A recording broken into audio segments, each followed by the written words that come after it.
So you're doing a podcast.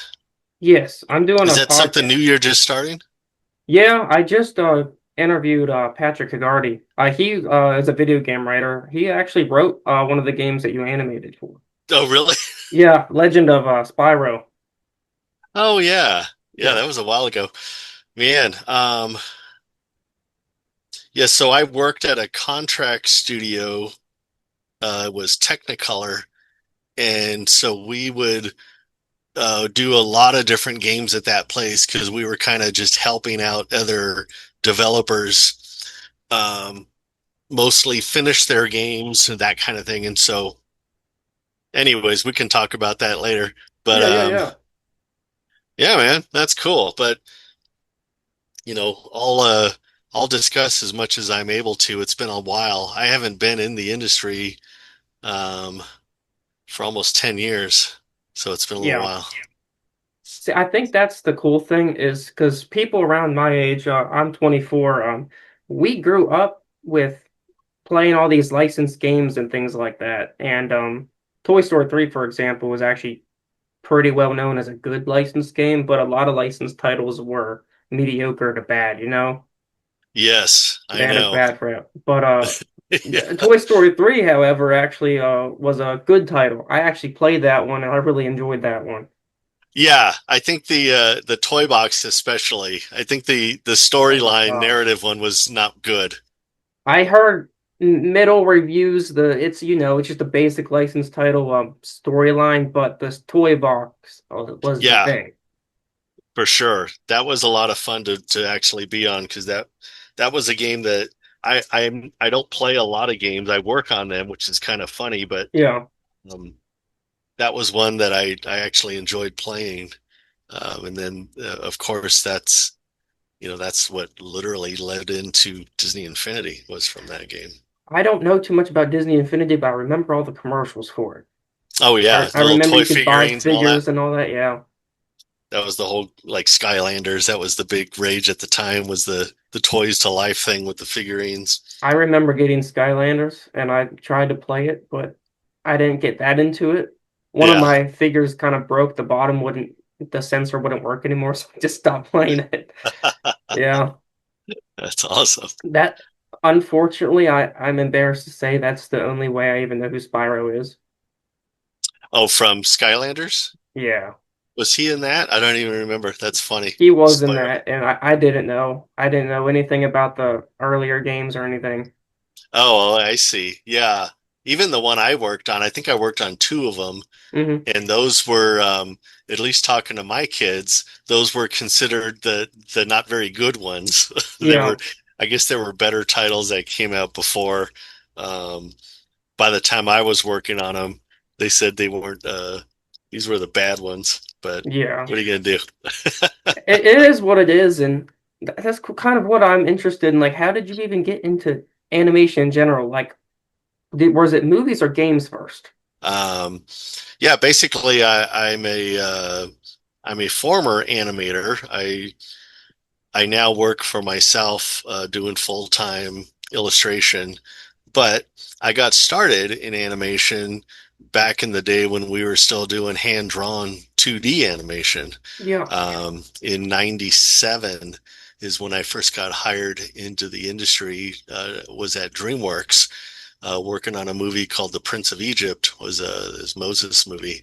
Um, I I, I grew up drawing.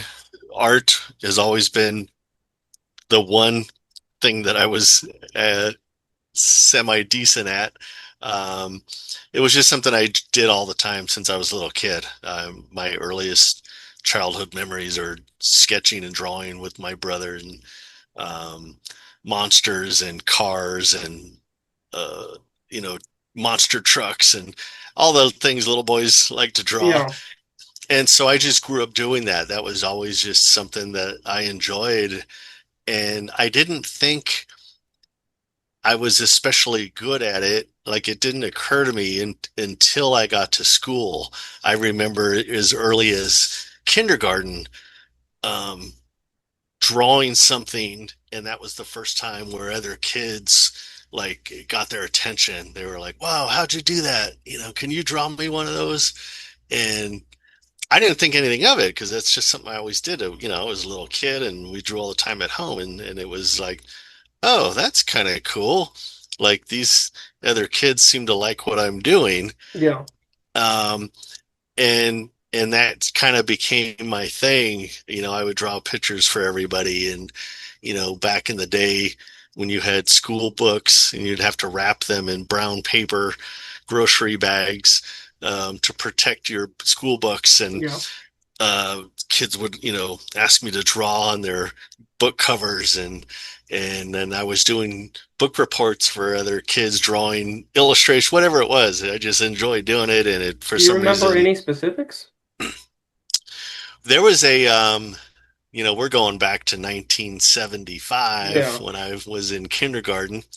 There was a Japanese TV series called Johnny Sacco and His Flying Robot.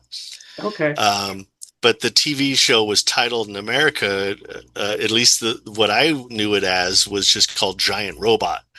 And Giant Robot was a TV Japanese series, and it was this little kid who was part of this organization, and he came in possession of this wristwatch that controlled this giant metal robot that was nuclear powered, and it was supposed to be a designed for bad, and somehow Johnny got a hold of the watch, Yeah. and which controlled the robot. And I loved that show. I was fascinated by that show because of the design of the character. The giant robot had this cool design.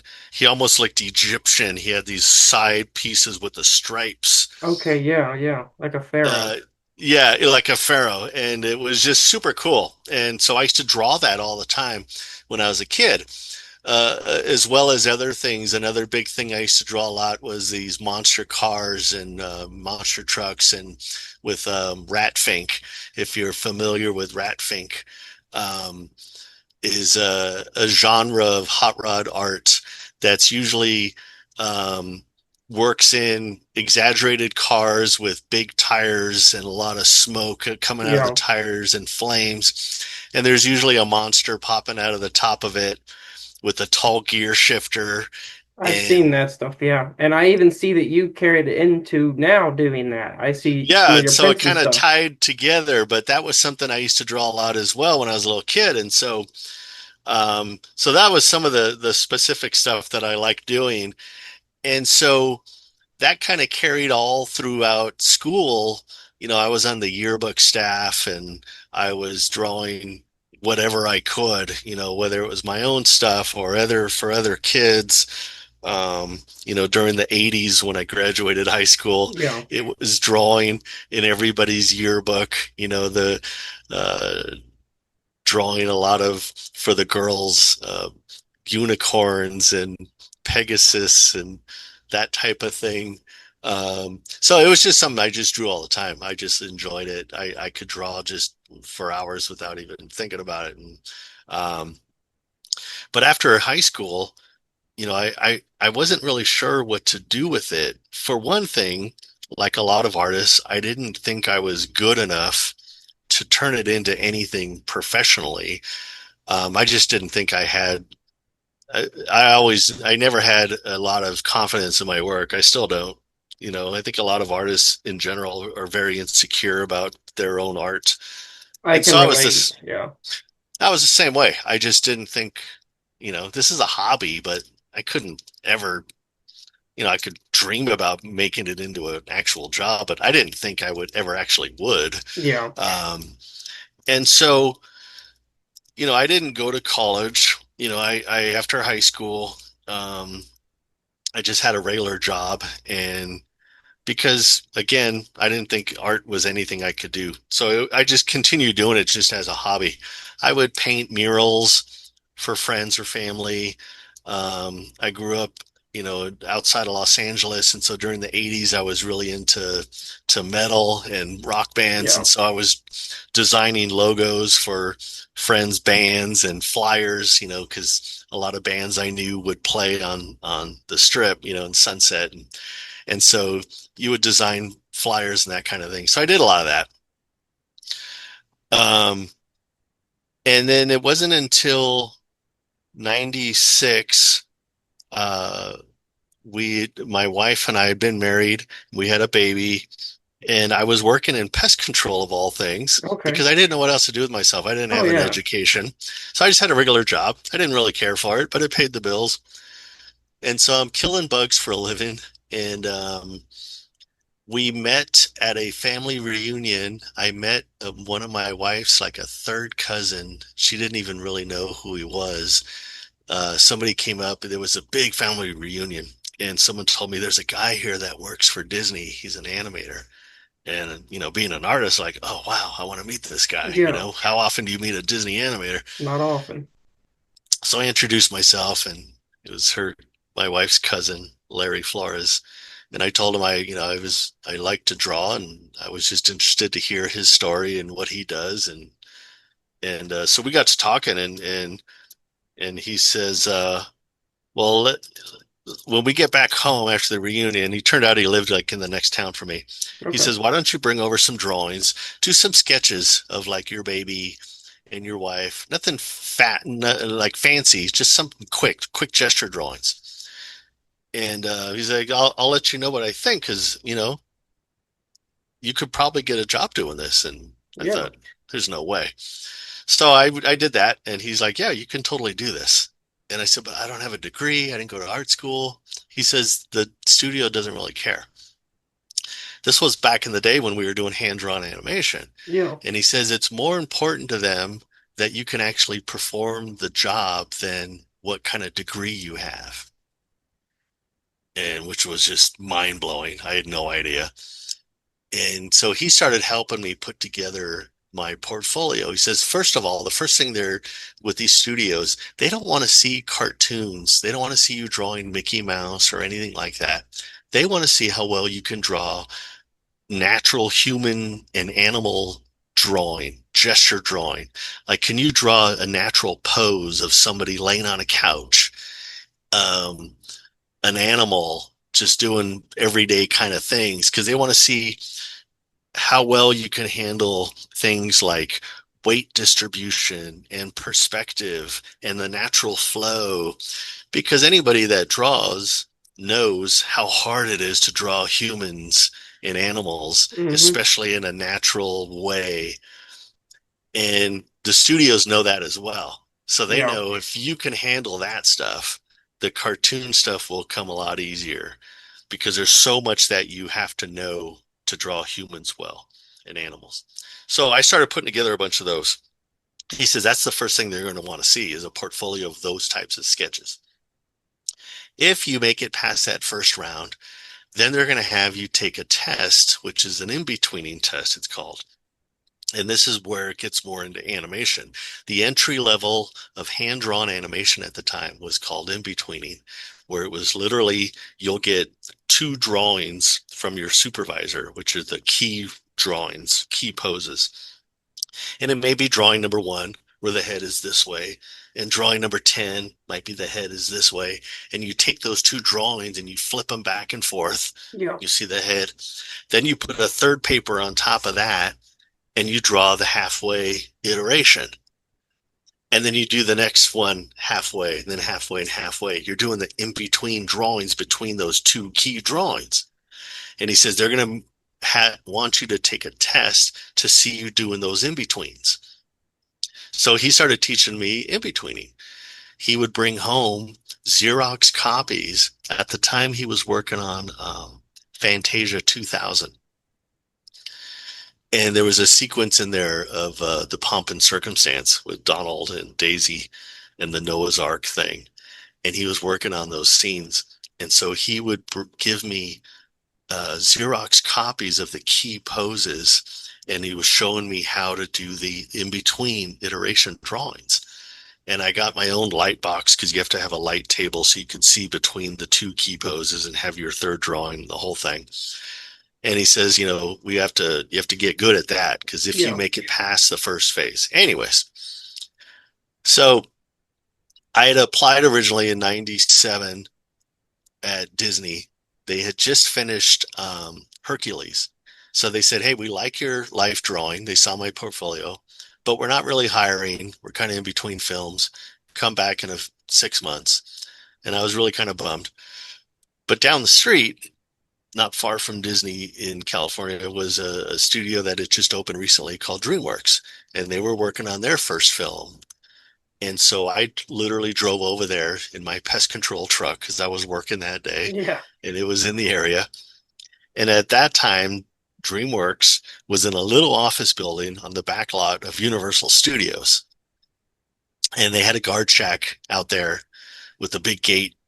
And I drove up to it in my pest control truck. And I remember the guy looking out the window, the security, and he opened the gate to let me in because I think they thought I was there just to spray the place to kill Yeah. the ants. So I dropped off my portfolio. And a few weeks later, I get a call and they said, "Hey, we like your life drawing stuff. Would you mind coming in and taking this test?" Oh, okay. They're doing the same thing. And they gave me, it was an 8 hour long test. They gave me these two drawings of this Moses Egyptian looking dude. I didn't know anything about it. And they said, here's drawing number one and drawing number 10. You have the next 8 hours to see how many in betweens you can do. All right. I kind of had an idea. And a few weeks later, I get a phone call. "Congratulations, we want to hire you to work on this film." And all of a sudden, I went from killing bugs, and now I'm sitting behind a desk drawing, working on this major motion picture. It's just mind blowing.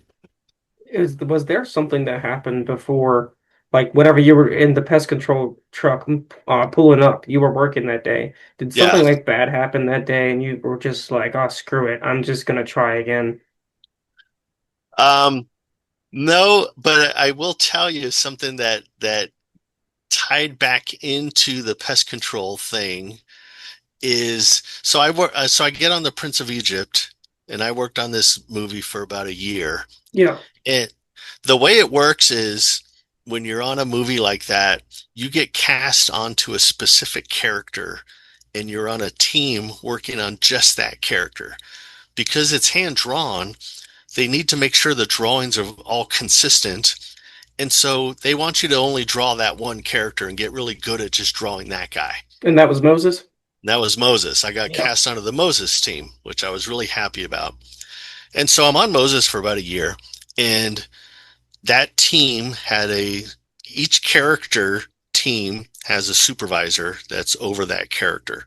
So I'm working for this particular supervisor on Moses. So about a year later, I got recast onto my next film. The second film was called The Road to El Dorado. And that one, I was now going to work underneath a different supervisor. Her name is Nicola Courtney, fantastic Irish animator. I knew who she was during The Prince of Egypt, but because I wasn't on her team, I didn't know her personally and I never really met her, but I knew she was another supervisor. Yeah. So the first day of El Dorado, they brought me into her office, the producer, and I remember she had her back to us in her office. She was drawing at her table, and the producer brings me in and he says, "Nicola, this is Thomas Estrada. He's going to be one of your assistants on this film." And she slowly turns around from her desk and she says, "Thomas Estrada, did you work in pest control?" And I was like, "Wow, how does she know this? Did I spray her house or something?" Yeah. And I said, "Yeah, I did." She said, "I remember when you applied here a year ago." She said, "I was on the review board with a bunch of other supervisors, and we were looking over just stacks and stacks of portfolios. We would get just hundreds of them, and we would have to look over all the life drawing portfolios." And she said, "I remember coming across yours. It came across the desk." And she said, "Don't get me wrong, I really loved your drawings. But I remember seeing on your resume," she said, "most people would come from either other studios like Disney or they were graduates from art school." And she said, "I remember yours, it had no animation experience, no art school, Current occupation, pest control. Yeah. And she said, I remember showing this to the other reviewers. Look at this guy. He's got no education, no experience. He's working in pest control and he wants to be an animator. Why don't we let him come in and take the test, see what he can do? And I was like, wow. She said, I always remember that. I said, how cool is that? Like my crummy job actually was that one little thing that kind of caught her eye. Yeah, because It's not like you said, not a lot of people just came from that. yeah. And Which so I'm still friends with her. I always thank her for giving me that little opportunity to come in and take the test. I know Just that's from, great to hear. isn't that crazy? That is, it sucks because now a lot of animation studios, from what I've heard, won't hire people if they don't have experience. It definitely helps, especially today as things have become more technical. Um, computer background. This was back then. We were literally just drawing these movies by hand, Yeah, one page at a time. and they And look so beautiful that way. I miss that so much. thanks. Yeah, it was a lot of fun. I mean, I couldn't believe I was just so blown away that I was going to be drawing for a living and they were going to pay me. And like it was just one of those dream come true things. Like I just couldn't believe it. Like it's just crazy. Um, and I'd been in it ever since. I ended up working on about 10 feature films. I bounced back a couple times between DreamWorks and Disney, which is very common. You know, they if they ever run into problems, which they do all the time with story and that kind of thing in production, they don't want to keep a lot of animators sitting around unless you're one of the top rock stars, which I Yeah, never was. You would often find yourself in between shows. And so you would try to get in on another studio who was working. And so I got into Disney, worked on a few of their films, and then I went back to DreamWorks, and there was a lot of that between, back then with the hand-drawn places, you had DreamWorks and Disney, Warner Brothers, um, I think Sony. I don't know if Sony was doing 2D back then, but Warner Brothers was doing things like Iron Giant and a lot of those films. And then Disney was doing hand-drawn stuff and DreamWorks. So you would bounce around. So I did that for quite a few years, working on different movies from, Treasure Planet and Atlantis. Um, Over at Disney, there was a cow movie called Home on the Range at I Disney. actually love that one, and apparently no one does. But I grew up with it. I love that one. Yeah, I mean it's funny. It's got its moments, and I think a lot of those. The thing is, most of those films, even El Dorado. I After Disney, I went back to DreamWorks and worked on Sinbad, and which was their last hand-drawn film.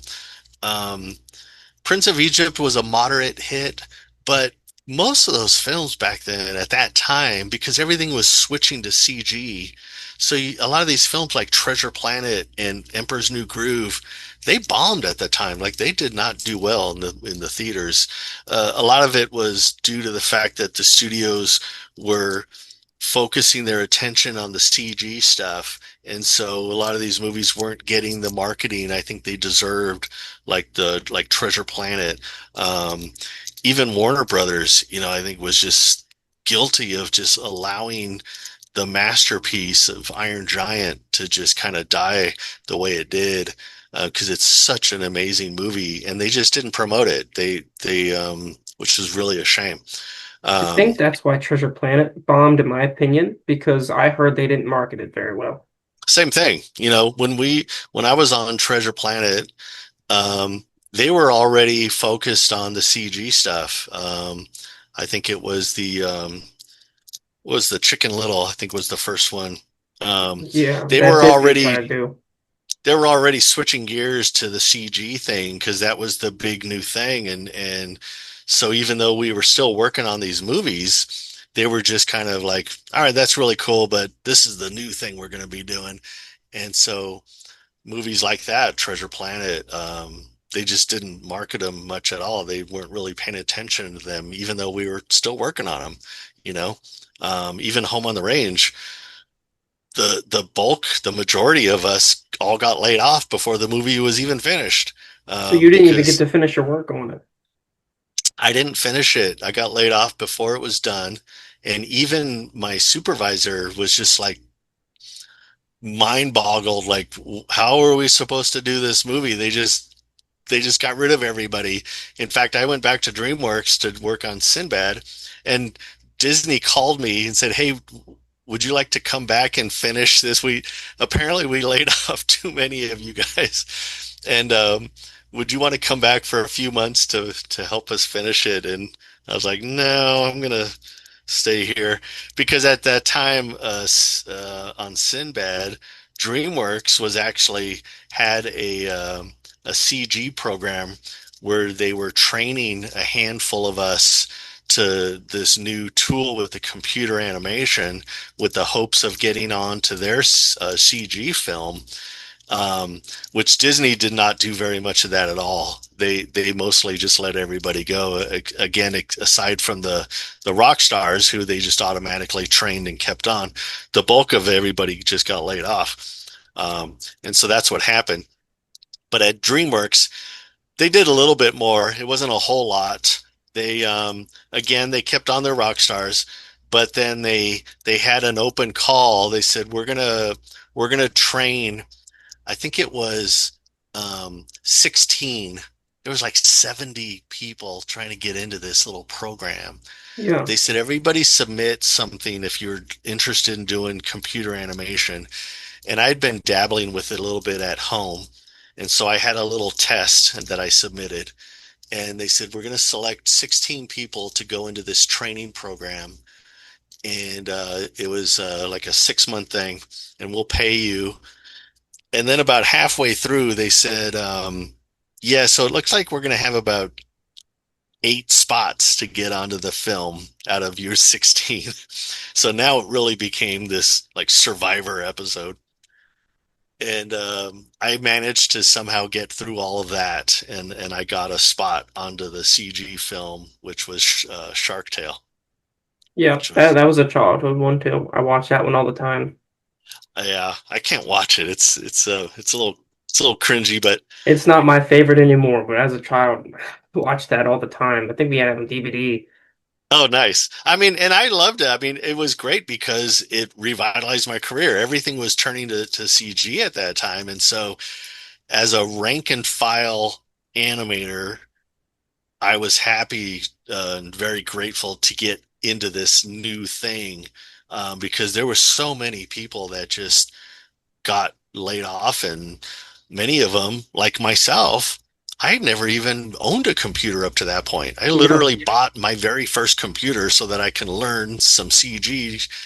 And so there was a lot of people that sadly just were out of a job, out of work, and a lot of them ended up leaving the industry because they couldn't or didn't want to learn the new technology. And so it was a weird time, at that time when everything was switching over, kind of like how we're seeing it today. Even with the CG is now being outdated by the whole AI thing. Um, Unfortunately. yeah, and I get it. Studios ultimately are in the business to make money the fastest, easiest way possible. And so when you look at a film like The Prince of Egypt, which was up towards like 400 people, and I don't even know how many years it took to make it from start to finish.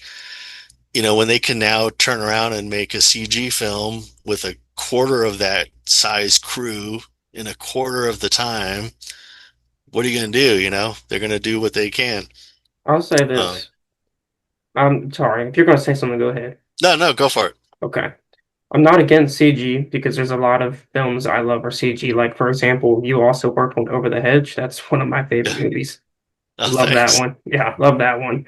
I'm not against CG, but also at the same time, I really love the traditional 2D animation. I know, of course, his name is slipping me. He left Disney and then we got fired from Disney and started DreamWorks.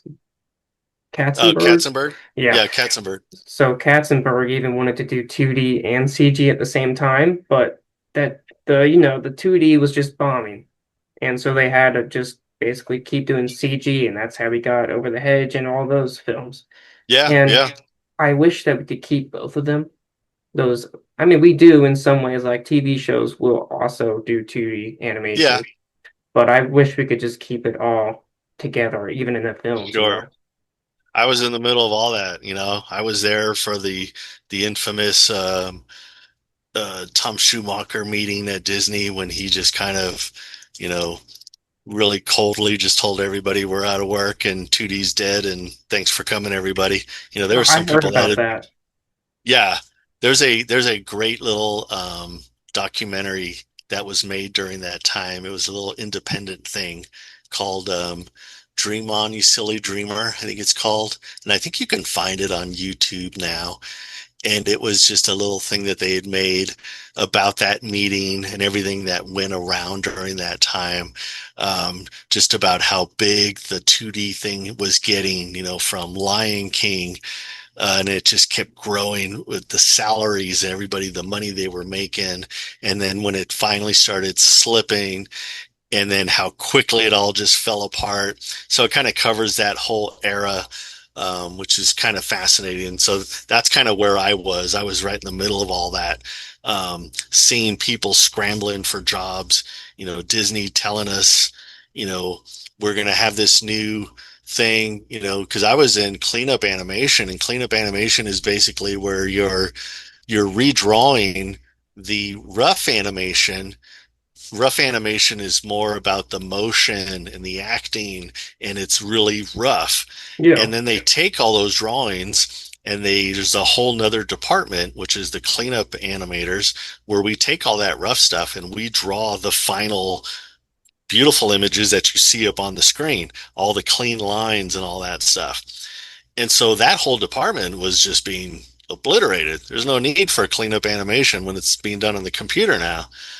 And so, you know, I remember the meetings at Disney where it was, you know, there's 100 of us there in cleanup, and they said, well, don't worry, we're going to take care of you. We have this kind of a cleanup type job where you're going to finesse the CG animation and make sure everything looks right. And so I was like, okay, I guess, like, how many of those jobs do you anticipate? Probably four. It was like, oh, you're looking around at a auditorium full of people. You're like, well, I guess that's it for me, you Yeah. know. And so it was a crazy time, you know, going through that CG thing. Um, but you know, we could see it, you know, coming. You know, I remember very specifically, um, you know, at that time, the only one really doing CG was like Pixar. PDI with DreamWorks had you know, a couple little things that they had done, but it was mostly Pixar, and they were doing things like Toy Story and Bugs Life. But even back then, you know, you remember, um, they couldn't do like real good, fluid, flowy, natural looking animation. It worked well when things were like rigid bodies, like Buzz Lightyear and ants. They got some cool stuff with Woody that was a little more floppy, but they Hmm. couldn't really do anything real good yet. You know, you remember on Toy Story, like Andy and Andy's mom, the humans always looked really strange. They look more weird, yeah. And so when we were in the hand-drawn animation side of it, we would always kind of tell ourselves, well, people still like the nice flow animation. They like it smooth. So as long as we continue doing that and Pixar's kind of hasn't really gotten that, I think we're going to be okay. It's what we used to tell ourselves. Yeah. And we used to kind of think, well, you know, we used to kind of pat ourselves on the back like we're the true animators because we're drawing it by hand and we're making it look really smooth and nice. And so that's kind of where we were at that time, almost this little self-denial. And I remember the day specifically, I was working on Emperor's New Groove, and somebody came in and they said, have you guys seen this new trailer for the new Pixar film? And we're like, all right, yeah, let's see. What do they got? It's this movie called Monsters Incorporated. All right, let's check out the trailer. And we're watching. It was that first teaser trailer when Boo is in her bedroom and it's dark and the closet slowly opens and these two creatures tumble out of the closet. And the first guy is a little green ball, Mike Wazowski, and he jumps up. And we're like, all right, that's cool. But behind him is this big, furry, blue, hairy monster.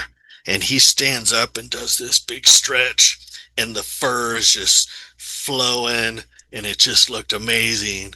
And I remember all of us just collectively were like, oh man, they did it. Like, look at that. And we knew, like, yeah, we're going to be out of a job soon because it looks incredible. And, um, and sure enough, it wasn't much long after that, when Disney was like, we got to get on in on this, and DreamWorks, we got to start doing the CG thing, and that kind of just shifted everything. Where it was like, oh, they can actually do really nice looking CG. And then soon after that was The Incredibles, which just looked incredible, and it just kept getting better and better, and it was cheaper and faster. And so we knew, once that movie came out, that it's only a matter of time. And so, yeah, it was a crazy shift that happened. Um, Before we move more into the games, I have Yeah, two questions sure. for two movies. For Emperor's New Groove, other than that story you told me, is there any other interesting stories off that film? Because that's one of my favorites too. New Groove. Oh my goodness, there was so much that happened on that movie. Um, Again, there's another great little documentary you can find called The Sweat Box. Hmm. That's all about the drama. Have you seen that before? I haven't heard. I mean, I've heard of it, but I have not seen it. And I know Emperor's New Groove was supposed to be a completely different movie, something Yeah, like it Kingdom was of the called Sun or Kingdom something. of the Sun. Yeah. And Kingdom of the Sun was a different movie. It was a little bit more serious tone. Um, and what they had done is they had hired at the beginning for King of the Sun, Sting was hired to do the music for it and the songs. But part of his deal is his wife, who was a documentary filmmaker, would be able to document everything, the making of that movie, not knowing all the turmoil it was going to go through. And so she did end up making that film, and they entitled it Sweatbox, which was the name of that was like a review process room that was a notorious thing back with Walt Disney Hmm. when he would just grill his animators to get stuff approved, and they called it the Sweatbox because it's like, oh my God, we're going in and hopefully Walt's going to like what we're doing. And so that's what she called it. And so I think, again, you can find that online, and it kind of documents that whole thing. So when I got hired at Disney, um, I got in right when they switched everything to New Groove. They had renamed it. They brought in a new director and they rewrote it. They were trying to salvage as much of the animation as they could because they had already spent, I don't know, probably a year or two, couple years working on it already, and they just scrapped it all. And because I guess it wasn't testing very well with screen testing. So when I came in, they were hiring a bunch of people because they wanted to, we had to finish it, even though we were almost starting from scratch. But the production schedule, of course, stayed the same. So it's like, hurry up and finish, make a whole new movie, but in half the time, Yeah.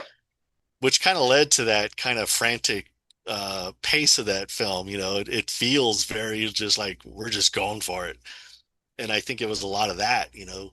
Um, so Mark Dindal became the director, and he's a fantastic director. He worked on a movie at Turner Animation called Cats Don't Dance, if you ever check out that movie, Okay. um, which is very cool. It's very Warner Brothers, crazy slapstick comedy, and he brought a lot of that sensibility to Emperor's New Groove. And so there was a lot of stuff that had changed on that film. One of the funny things I do recall is there's a scene, there's that long scene with a long table when Yzma and Kronk are plotting to kill Cusco and they're going to have dinner.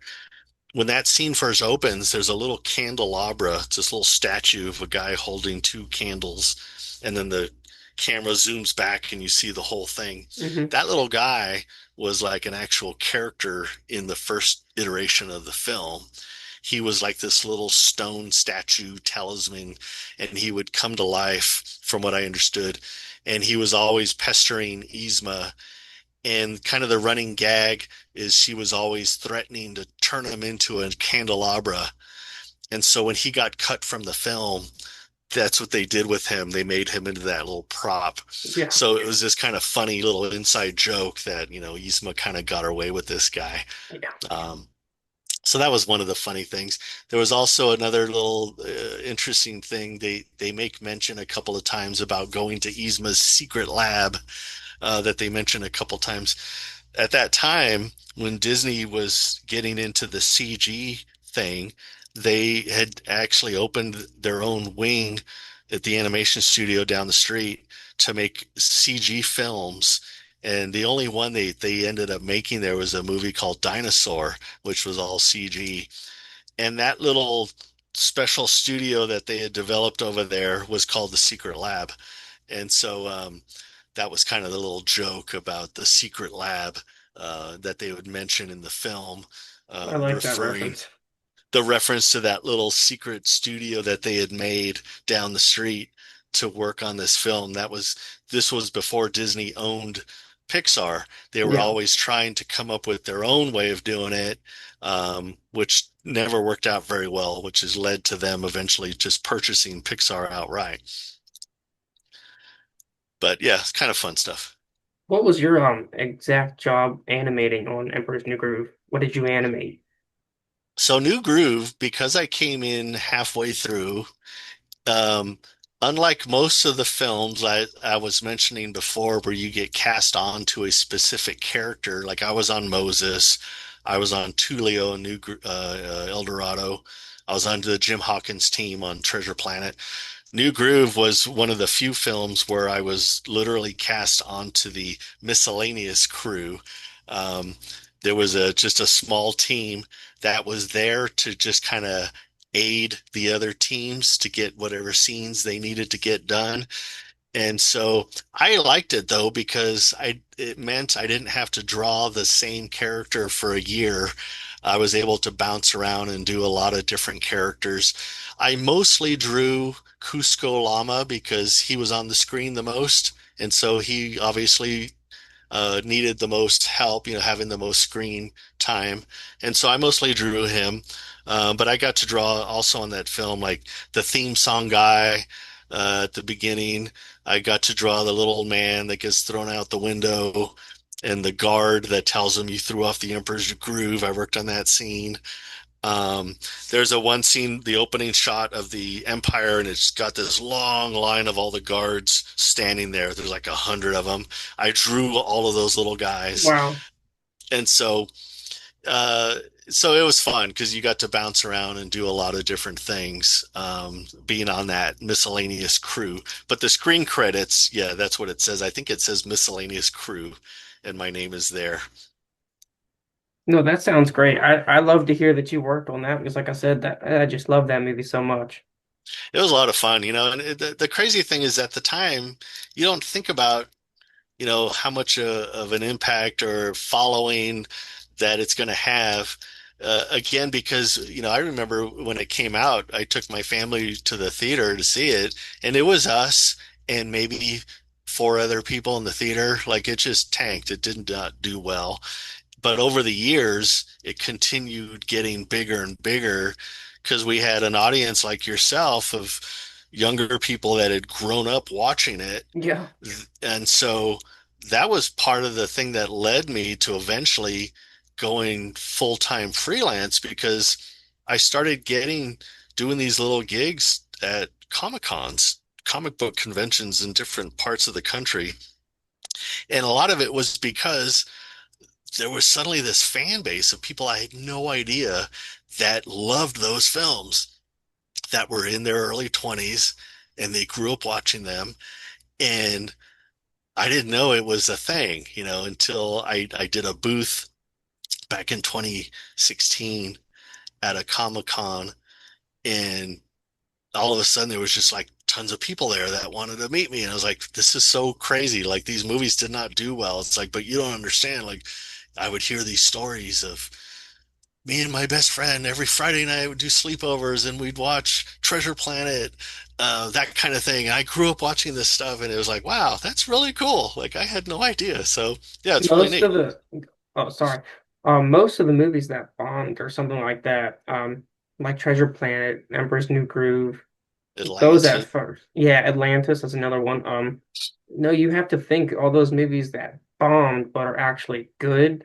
No, people did grow up watching them on VHS and all that, and just Yeah, continuously just watched it over and over and over as a child. Because you know, as a child, you can watch the same movie 500 times a day and not care. yeah, I mean, it's true. I remember doing that. I would just put a tape in, I'd watch it, be like, okay, now I'm gonna watch this one. I want to watch this one again. I mean, I did that with the Scooby-Doo movies, the early 2000s ones. Yeah. I had, I hear a lot of that. That's probably one of the most common things when I do Comic Cons is just hearing the younger people just telling me like, you drew my childhood. That's the big thing. And it's like, that's really cool. Like I appreciate that, because I didn't think of that at the time. You're just working and happy to be on a film and you don't think, 20 years later what an impact this is going to have on some people. There was a guy that came by and he had a Treasure Planet tattoo yeah, and he's telling me about how he was in the hospital for a few weeks and it was Treasure Planet that got him through it. And I was like, wow, that's incredible. Like you don't think about those things when you're working on it at that time. You know what I mean? no, So it's really cool. I appreciate it. I'd love to hear those stories and it means a lot, to hear that stuff so many years later. I mean, geez, I think Prince of Egypt just passed like its like 25th anniversary or something, which is hard hmm to believe. And that's a really big one too. That's pretty popular as well. Yeah, yeah, that was a popular one for sure. I mean, especially now, Yeah. hearing about that now. So yeah, it's cool stuff. So yeah, so we switched to CG. I got on to Shark Tale, and then I went on to Over the Hedge, and then again, I was in between films. Um, but because I had this new tool, this new experience of CG, I discovered that you can apply that to video games, especially cinematics, the little cutscenes, that you try to skip past to get back to the game. Those little cutscenes were being made like a little mini film. It was animated to a camera, and so it depended a lot on feature film style of animation. And so I was able to get a job because of my animation experience on those CG films. I was able to get into video games. And so it was really cool because video games were being made much more. They had longer schedules. There was a lot of them coming out at the time. And so it was a little bit easier to get a job and to stay working in game stuff. And so I was happy to do it, just to keep working. Yeah. I remember some people saying, well, you don't want to get stuck in games because you want to stay in feature film, like that was the minor leagues, and you got to stay in the big leagues. And to me, couldn't care less. It was a job. I wanted to work. I was happy to animate. I had a family and a mortgage, and it's like, hey, if they're paying me to work on this game, I love it. I'll do it. Like, I get to do animation still. And The you're games literally were working on a game. exactly. So I was like, there was always this little bit of a stigma back then, like if you were in games or as opposed to feature film, it was kind of the same thing if you were in TV animation instead of feature. Like feature was always like the big leagues, and to me, it's like I just wanted to stay working. I wanted to Yeah. be employed, and I'm still animating. I'm working on this really cool game. I think my first video game was uh, God of War 2, I think, and doing cinematics. I didn't know anything about the game. I wasn't very familiar with it, but it sure looked cool doing the Yeah. cinematics with this big character and he's hanging from these chains underneath these giant hands and I was like, wow, this is awesome. I got to work on the first Uncharted game with Naughty Dog, Drake's Fortune, and it just looked really cool. Then there was the Spyro the Dragon games, and so it just kind of kept going, working on all these different things, and then Disney uh, got back into the game publishing business where they were acquiring game studios, publishers to start making games in-house again, which is Hmm. something they kind of go back and forth with. That's what I was gonna say. Yeah. So I ended up getting hired at Disney, and they relocated us, my family and I, to Salt Lake City, where they had a game studio in downtown Salt Lake called Avalanche Software. So that how did all that go down working on Toy Story 3? Because I saw like a behind the scenes video where you were actually in it on your Vimeo I came across. Oh, really? That's Yeah. funny. Yeah. Um, yeah, I had a friend, the animation business, you can be really small at times. You get to know people and they pop up in different places because everyone's bouncing around, from studio to studio.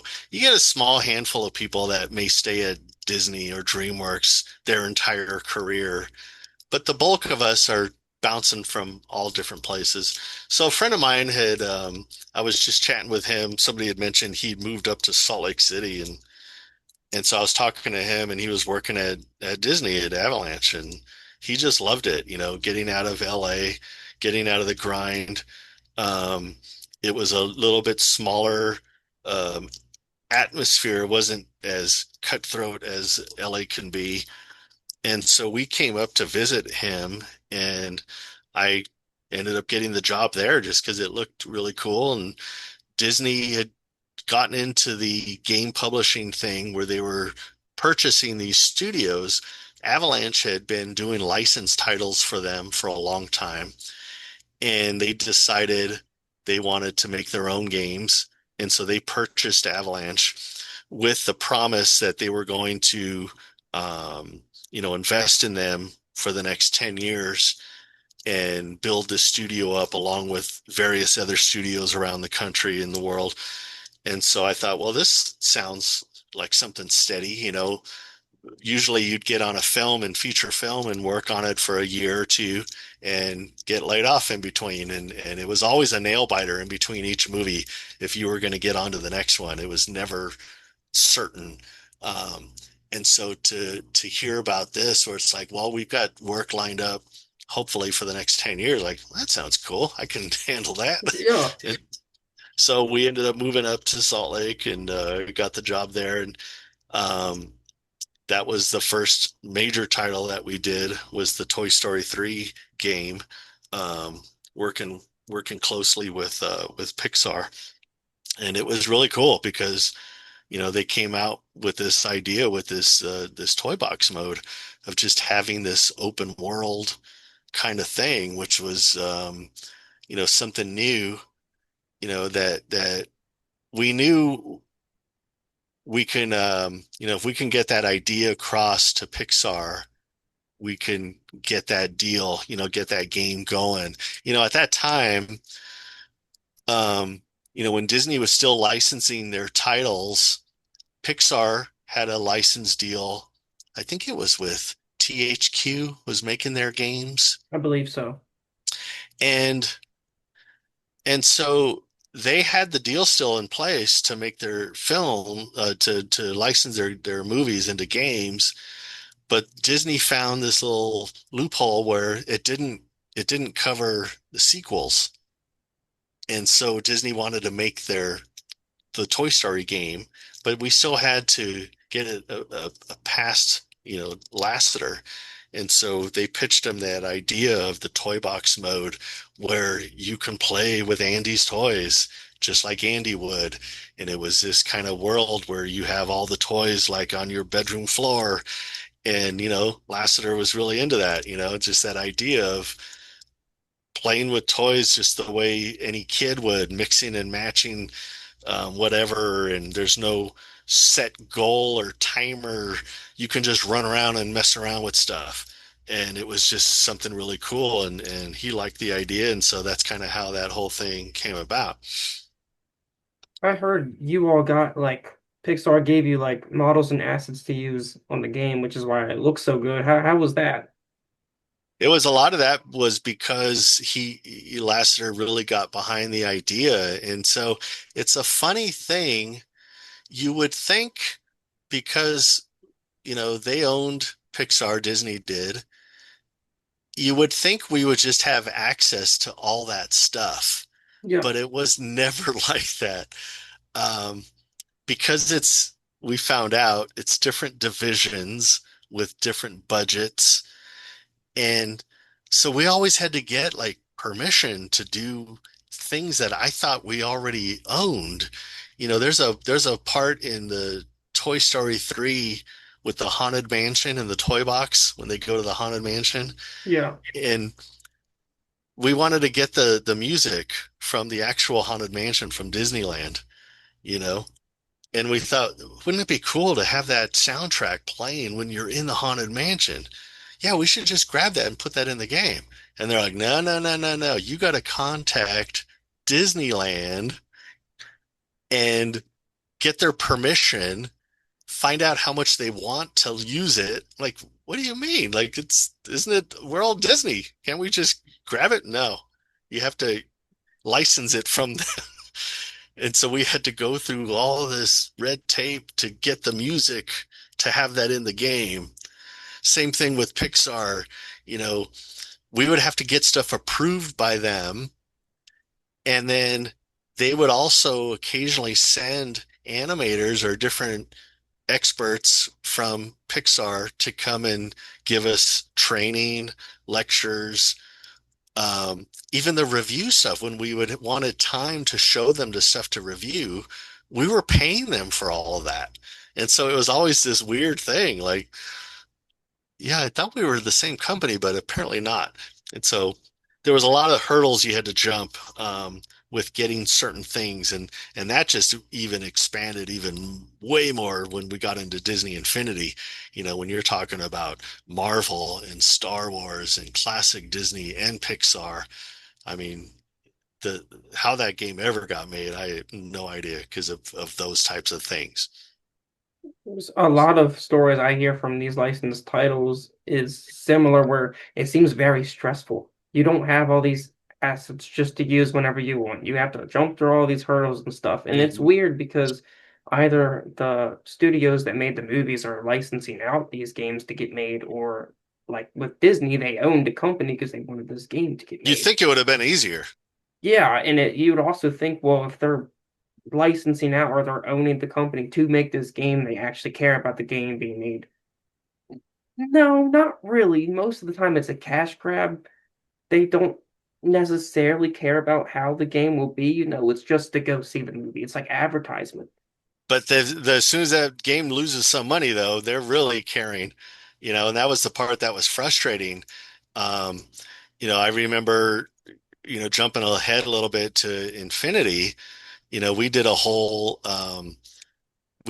thing with Maleficent, the live action film with Angelina Jolie, and we're trying to make this game with her character in it, and she has special powers. We're trying to figure out what attack moves she can use. And we originally had her using the staff, the way Maleficent carries that staff. We thought, oh, it'd be cool to use it like an attack weapon. Yeah. And they pushed back and they're like, no, she doesn't use that in the film. She uses more magic powers. And we're like, oh, um, okay, what kind of stuff? Like what does that look like? We can't tell you because the game's not, the movie's still being filmed. Like,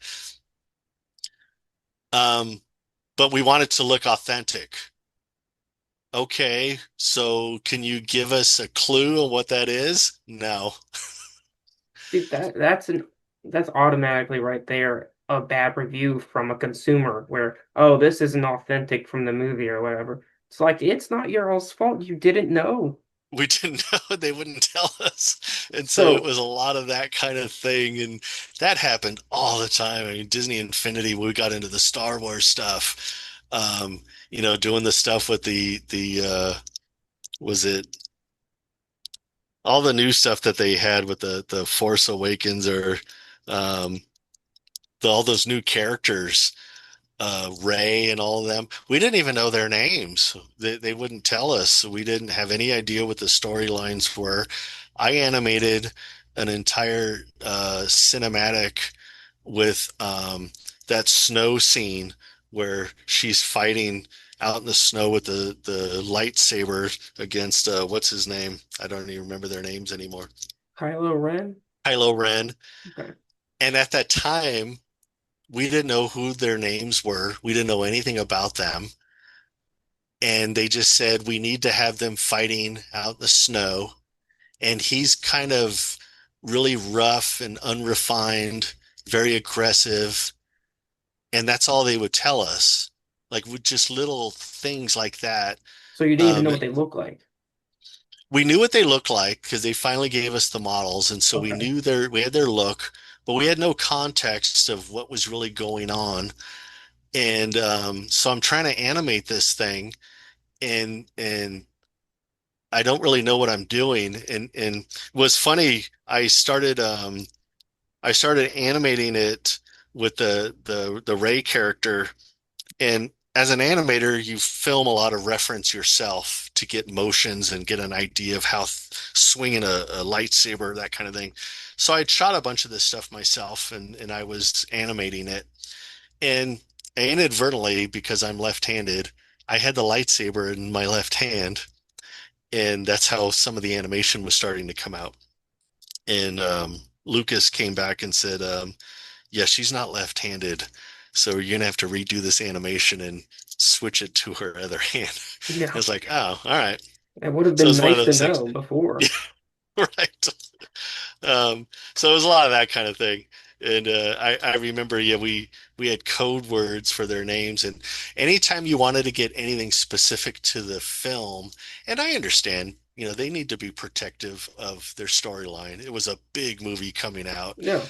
and so, but I remember if you wanted anything really specific that you had to know, they literally at Avalanche at the studio, they had a little room that you would have to go into and sign who you are and when you're going in, and you can access this special computer. And there was a camera there from LucasArts looking at you to make sure you're not taking Stealing pictures or anything. Oh yeah. exactly. Oh And yeah.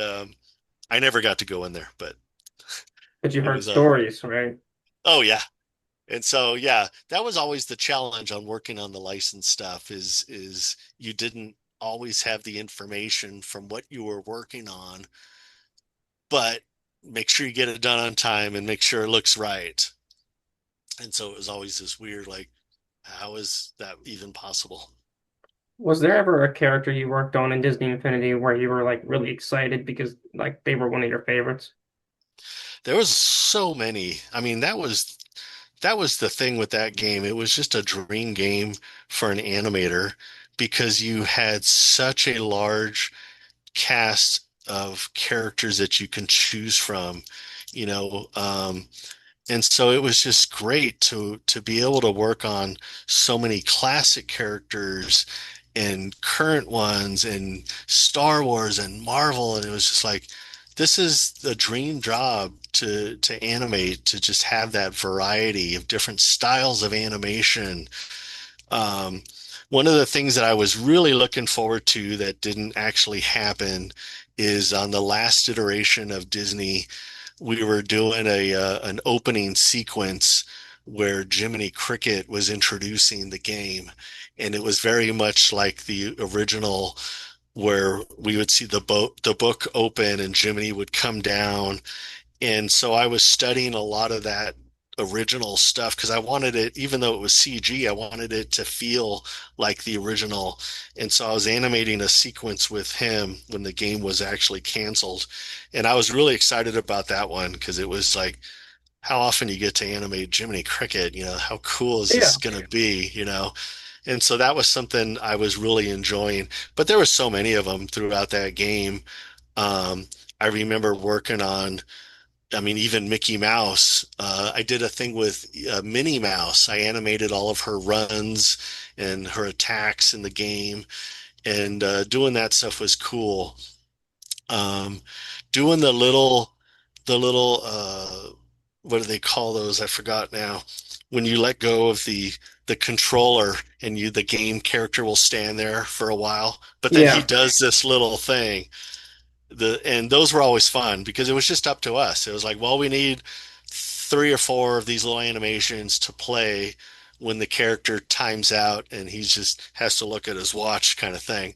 And so those were always fun to come up with ideas. I remember with Mike Wazowski, I got to do a bunch of his, and it's like, what if he can pull a hula hoop from behind his back and he'll spin around like Saturn or something? yeah. And and so those were always just so much fun because it was just something just fun and creative that had nothing to do with anything. But as an animator, it's like, oh, I can do a fun little tap dance, with Mike Wazowski, kind of like a Bugs Bunny style thing. And so those were great. I loved a lot of those kind of things. And, same thing on the before that with the Toy Story 3 game. Um, I got to animate all of the green slime. There was that little slime machine and that thing would crawl around and then you would pick it up and throw it at something and it would either make it big or shrink it. There was, I think, I remember that now. You unlocked the memory. I remember. yeah. And so animating that, that little slime thing and coming up with fun little ways it would walk, whether it was like a slinky or a snake or whatever, um, how it would ooze out coming out of the machine. You would hit the button and it would squish out. So there's a lot of those kind of fun little things. Yeah. There, going back for a minute to Toy Story 3, there is a big tree in that game. I don't remember what the world is or whatever, but I think the tree is like brown, it has like pink, purple leaves or something Oh like that. yeah. Did you have any part animating that? I don't think so. Usually the environment stuff like that was the different team that you would have different teams of animators, whether it was environment stuff or character animation. I was mostly doing character stuff. And so I remember that though. Um, I don't remember whose little world that was. Was it that pony I from think Toy so. Story? I want to say it Yeah. was. I think it was part of that whole thing. Um, that I really liked that one, that Toy Story one, because it was just so in depth, because it was just that one small world that we were able to just pack it with stuff.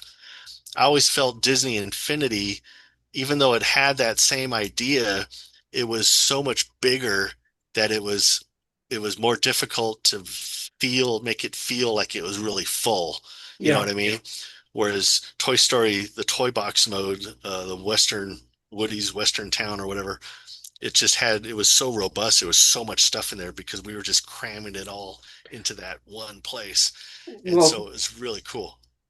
think about how you have one license, like you said, Toy Story 3, rather than thousands of licenses to all these movies, and you have to pack all these in depth specifically. I Yeah. mean, like how I brought up the tree, I remember I just felt so much like a kid playing that game. I mean, I was a kid, but like it was Oh, fun yeah. to really play in the toy box. And Hmm. I would always go in that tree and like pretend like it was my house. Me and my friend would find Loved it. like little environments of like little Yeah. things you can go inside of and be like, okay, this is my house. And I'm like, okay, I'm gonna go Uh-huh. find a house. And I found the tree. I'm like, this is my house. You know, Loved it. It's so cool. And that was it. That's what I liked about it. There was the underground world. You can drop down under there. There was all kinds of cool stuff to look at. We made a little tiny cars, like a little track where the car can go into. yeah, It was just so much fun stuff. And that was the thing, yeah, that I missed on Infinity because it was supposed to be like that. But, production schedules and it's so big and there's so many titles. It was hard to get that match that same in-depth feel that the Toy Story 3 one had. Um, you know, and the crazy thing, I mean, that whole thing in Infinity, you know, so we made the Toy Story 3 game. We had the Western Town. At the same time, um, we started developing a video game for the Monsters Inc. Monsters University, and it was an entirely separate game. It was just going to be its own standalone game, and we were going the first idea with Toy Box is they wanted to make a sequel of the Toy Box, but they wanted to make it Buzz Lightyear Star Command. So Hmm. we were going to do the same thing, but a futuristic version of it. And then as we were working on that, and then the other team was doing the Monsters Inc. game over there, we were like, well, what if we make that world for the Buzz Lightyear one, but what if we have a Monsters Inc. version of it also? What if we had it where you can cross into that world and come back to this one?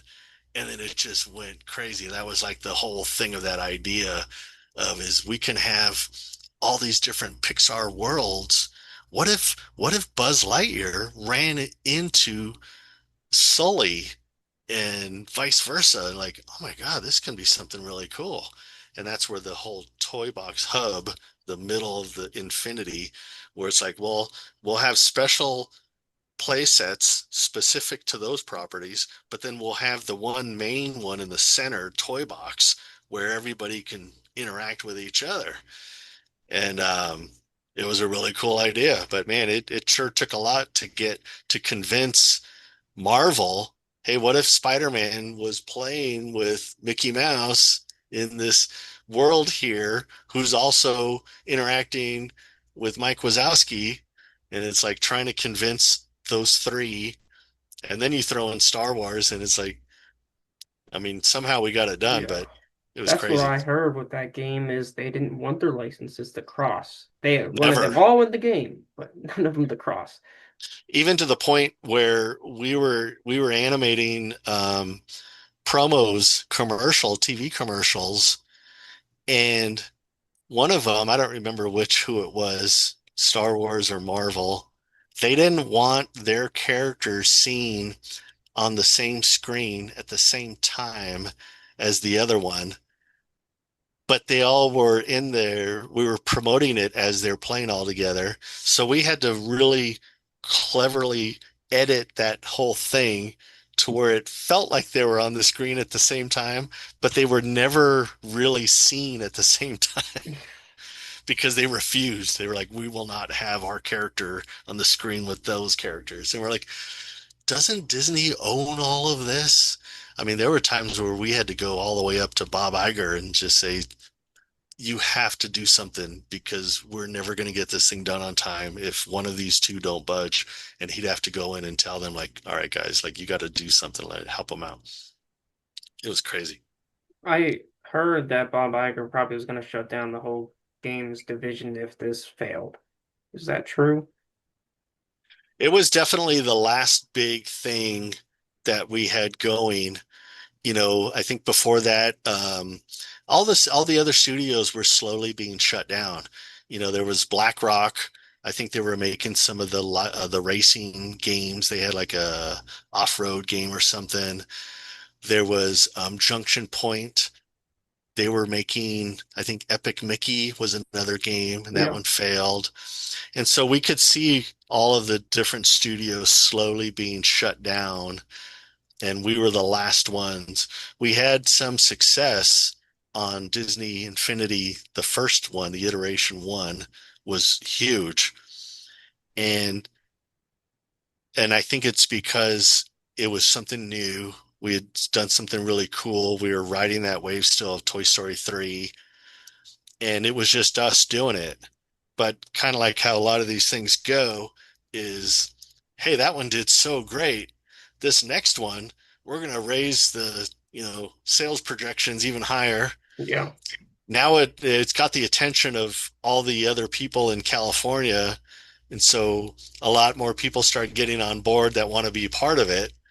And so before you'd see our credits at the end were just us. By the second one, the credits were like three times as long. We're like, who are all these people?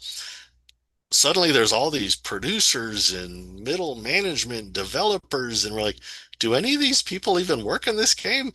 And it just kept getting bigger and bigger more production costs, higher projections, and now we have to make sure we get this game out next year. And, they want one each year, and it's like, holy smokes, it took us several years to get that first one, and now we got to do it another one, and it just kept getting bigger and harder to do. So of course we're gonna miss a projection, and as soon as that happened, there's like, all right, this thing's dead. We're Yeah. pulling the plug. And it was just that fast. And it was just crazy. I mean, I think if we had kept things going the way we were doing it with the first one, it probably would have been okay. But, those things happen. Yeah, there was just so much stuff going into the Toys to Life games, and there was too many people trying to do it. It Yeah, just, and everyone just wanted to build it up even higher. I mean, it's gonna blow up. It's gonna stop. absolutely. And it was, I mean, there was no way we could keep that thing going, especially throwing in just these massive properties. I mean, it was hard enough just with classic Disney and Pixar, and then you throw in Star Wars, you throw in Marvel, and it was like, holy moly. Plus, every big film that came out, they wanted to have part of that in our game. We did an entire play set for The Lone Ranger, which Yeah, bombed, but they thought that movie was going to do huge. So we spent all this time and money developing the Lone Ranger playset, developing the figures, the gameplay. And then when the movie doesn't do well, it's like, well, nobody wants to buy those figures now. Um, Things like that were just hard to project. They just had no idea. I remember working on it. We were doing all these play sets. We had a play set. We were going to make one for this Wizard of Oz film that they were making with Johnny. I think it was Johnny Depp. um, I forgot who was going to be in that film. no, it was what's his name? James Franco or something? That's who it was, James Franco. They were going to make a Wizard of Oz play set, and they ended up scrapping that, I believe. But we're trying to predict which one of these films is going to do huge, and they just never really knew. We were spending all this time on the Lone Ranger one, and I remember specifically we had a meeting and we were reviewing a bunch of that stuff with the producers in California. And they said, "Oh, and by the way, if you guys can find anywhere to fit in these, we have this movie called Frozen. We're not sure how big it's going to be.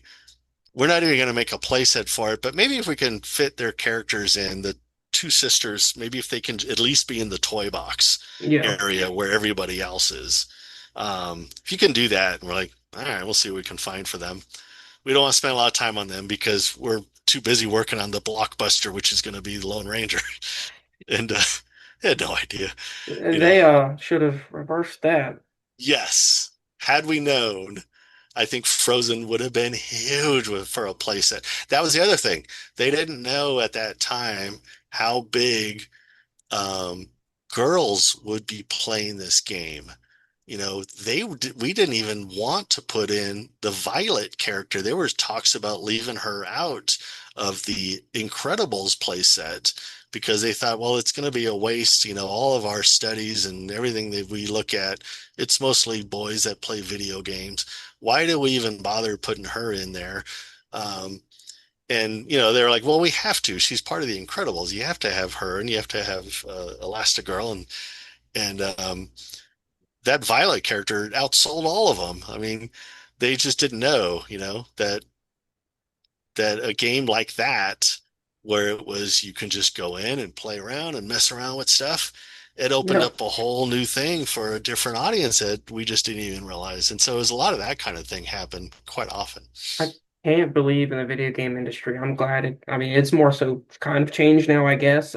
We know women play games now. I mean, they've always played games. They've always They've played always games. had, but yeah, I remember them saying like they were saying about should we even bother putting Violet in the game? Yeah, she's one of the characters. Exactly. Oh my goodness. Yeah. And I also want to touch on Cars. I know you worked on Cars 2 and 3, the games. Hmm. How was that experience doing those? It was cool. I liked the Cars 2 game was really cool. We got to interact a lot with Pixar. Um, they would send us different animators. Adam Burke, um, God rest his soul. We lost him a few years ago, and he he was a fantastic animator. I actually knew him back in the 2D days. We worked Okay. together on El Dorado years earlier, and he would come out from Pixar and just give us really cool lectures about cars because he knew all thing cars, um, and he was awesome. And working on just that was a really fun game to do. The Cars 3 game was interesting because it was um, Avalanche had just gotten shut down. Disney canceled Infinity, and we were already working on Cars 3 during that time. It Yeah. was just getting into production when Avalanche got closed. And what they did was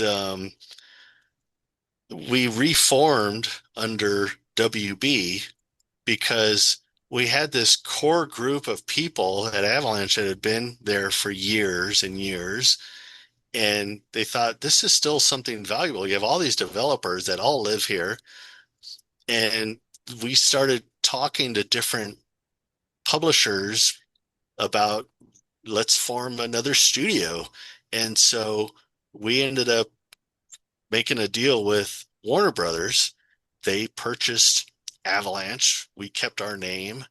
We even kept the same building. They just signed over the lease, Yeah. swapped out a few signs on the walls, and all of a sudden we were Warner Brothers employees. And what they did is we said, well, we've got this Cars 3 game that we've been already started. And so they worked out a deal with Disney to license it to Warner Brothers. And so we just continued working on that game. It ended up coming out as a licensed title, but under WB.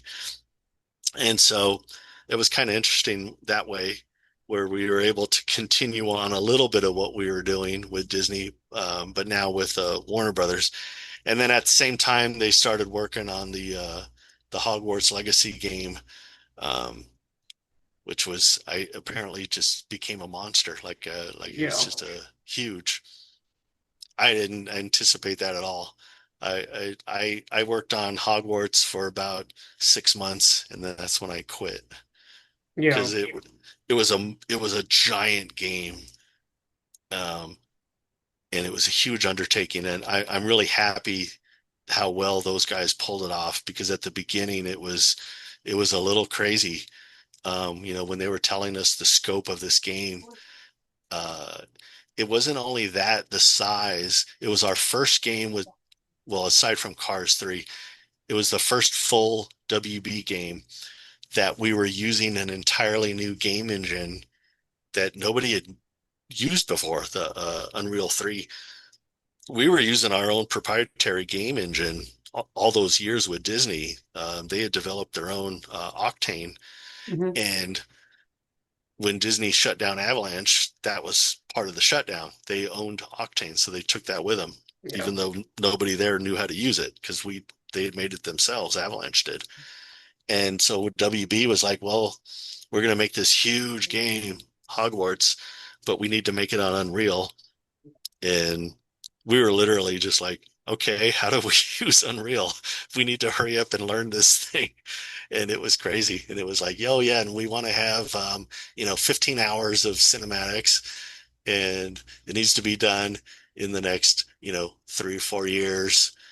And so from day one, it was just like crunch mode. We were just heavy overtime.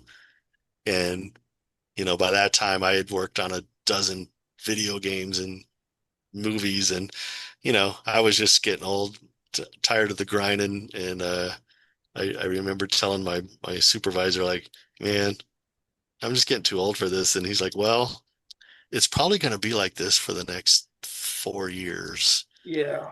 Ended up being 6. I hear so much about crunch time. I mean, it's ongoing, Yeah. and I And feel that was really, that was starting right from day one. It was really, and then so I knew I'm not going to be able to do this for the next 4 years. This is crazy.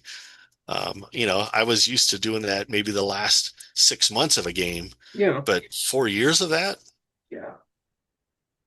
And What's the difference between working on a licensed game and a non-licensed? Because I know you worked on some others like Saints Row 2 and things like that. Um, I guess that's the biggest restriction is dealing with whoever's making whatever that license is tied to, trying to get those assets, trying to get storyline, just information in general is just so difficult Yeah. because they're making a film and films change all the time. Their storylines change. They don't always know what they're doing. And so you're trying to make a game at the same time when they may suddenly change an entire character or cut them out or plot twists change and so you're constantly trying to keep up with that stuff, get in whatever information you can from the IP holder. Um, and so that's always the biggest challenge. And that's a big reason why those licensed titles usually don't do very well or look very good because it's usually on a much shorter schedule. You look at that Harry Potter game, it wasn't really tied to a film. It was just the property, but we weren't trying to release at the same time for a movie to come out. And so you have 4, 6 years to make something like that. Whereas if you're making a Cars 3, it's like, well, this movie's coming out at this time. We have to have this thing done, shipped, delivered for the retailers, you know, come hell or high water. Is like, you got to get it done. And we don't know what the storyline is yet. And we're not going to share that with you either. Yeah. It's like, oh, okay. And so That's you're why I'm just, so interested in that because it's just a crazy thing. It's just such an odd thing. They make all these games based mhm. on the movie for the movie so they can Yeah. advertise it. But Um, yeah, and I get where they're coming from. They want to protect their storylines. They don't want stuff to get out. Um, but at the same time, it's like, man, if you can't trust us to make this thing, why are we making this thing? When we all know it's not going to be very good because it's going to be so rushed. Um, but that just kind of seems to be how it goes. yeah. The fun part is doing things like the voice, casting the voices. We don't we generally don't have the budget to get the actual stars from the film to do Hmm. their voices, and so there's a lot of sound alikes that we have to find. You have some that are just the standard ones, like I'm sure you've heard of like Jim Hanks, Tom's brother. He does Yeah. all of the Woody stuff. Anything that's not in the film itself, whether it's a video game or a TV commercial, is always Jim I think Hanks. even in the Polar Express game. Oh, is that how that was? Yeah, he does Yeah. all of it. Anything that's not the film itself, he does all the voices. There were some that did their own. Um, what's her name? Daisy from the Star Wars stuff. She did her own. Um, and then we had some that would do some voices. Like we had Craig T. Nelson, who was Mr. Incredible. He did all of his dialogue, but he didn't want to do any of the grunts or exertion sounds, all those reaction stuff, Yeah. because he said it would hurt his voice or whatever. And so we would have a sound alike just doing that stuff, but he would do the rest of his dialogue. And so those were always kind of interesting. Um, Typically, a lot of those characters, they usually had right of first refusal, so we had to pitch it to them first, Hmm. and they would usually almost always turn it down because it was never enough money. Yeah. Um, but that was always a challenge is waiting for them, which we knew they would eventually tell us no. Well, And so it's that's gotta be so irritating.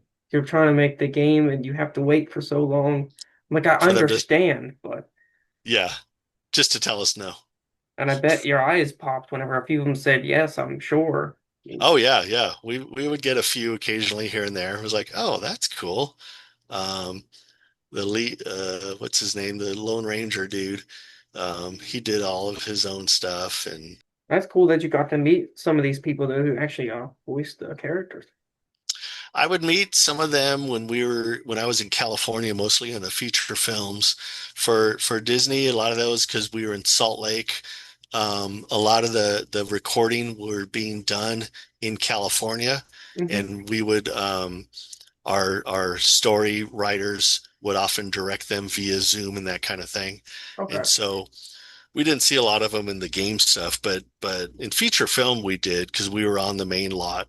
I remember working on Shark Tale, and producers came by and they said, "Hey, Jack Black's coming down the hall, and he wants to thank everybody because we were in crunch at that time. He wants to thank everybody, and so just giving you the heads up, he's going to pop in. Try not to take too much of his time." Yeah. And so it was me and like three other animators in this room. And so then, sure enough, the door pops open and it's Jack Black, and he's like, "Hey!" And we're like, "Hey!" And he's like, "Thanks, guys, for everything." And I've heard he's and a really cool guy to meet. he was super cool. So he was really that was neat. And you would run into them from time to time.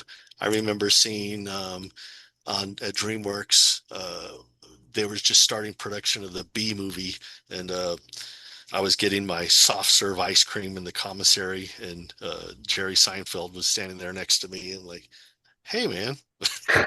And they would tell us, like, these guys are here to work when they're on the lot. Yeah. So don't fanboy all over them. Like, if you see them having lunch in the commissary, leave them alone. They're just working like you are. And so, we would always respect that. And there would always be the one guy, I remember, you know, Spielberg was there with Jeffrey Katzenberg, with David Geffen, who were the three guys that started DreamWorks. Yeah.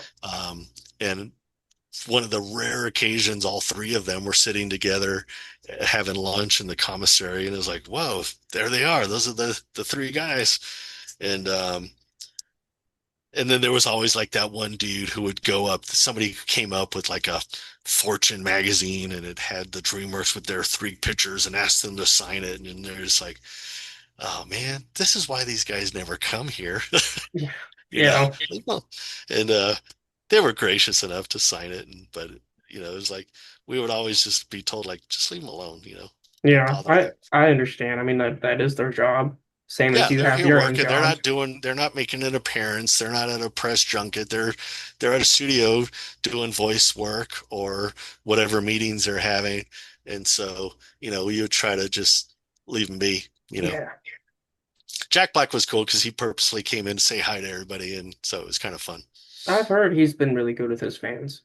Yeah, he was awesome. No, you've been very generous with your time. I'll let you go, but I just have a few more things. No, go for it. Okay. What's your favorite movie that you've worked on? Prince of Egypt. Not only because it was, I think it's a beautiful film.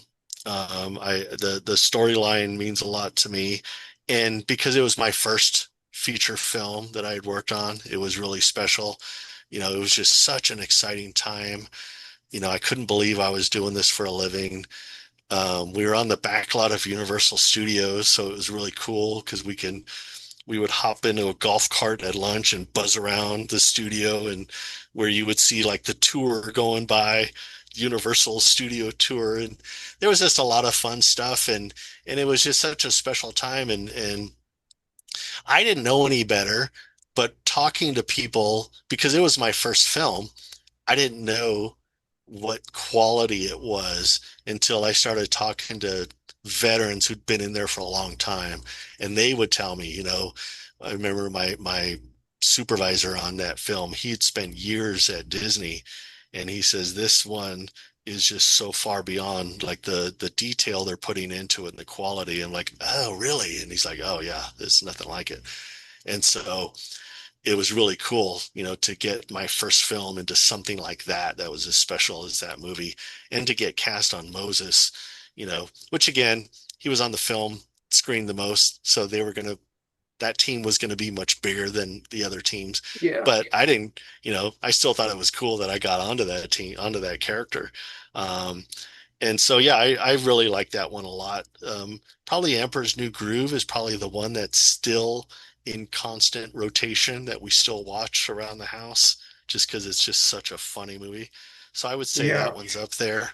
Um, I watched Road to El Dorado recently, and that's a lot funnier than what I remember.